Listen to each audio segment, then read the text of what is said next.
ইলিশ ভাপা সর্ষে ইলিশ তো অনেক হলো। আজকে আমি বানিয়েছি আলু বেগুন দিয়ে ইলিশ মাছের পাতলা ঝোল। মাছটাকে ধুয়ে নুন হলুদ দিয়ে মেখে নিয়েছি। আলু আর বেগুনটাকেও কেটে নিয়েছি। কড়াইয়ে তেল গরম করে মাছটাকে ভেজে নিয়েছি। এদিকে পাটায় কাঁচা লঙ্কা আর জিরে বেটে নিয়েছি।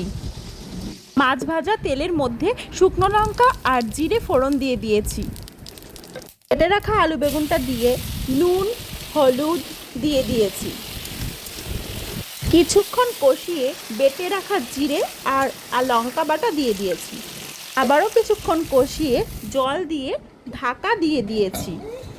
কিছুক্ষণ পর ঢাকনা খুলে মাছগুলো দিয়ে ফুটিয়ে নিলেই তৈরি হয়ে যাবে আমার আজকের রেসিপি আলু বেগুন দিয়ে ইলিশ মাছের ঝোল। গরম ভাতের সঙ্গে খেতে তো দারুণ হয়েছিল। আমার রান্না ভালো লাগে লাইক কমেন্ট করতে ভুলবেন না কিন্তু। আবার দেখা হবে অন্য কোনো রেসিপি নিয়ে।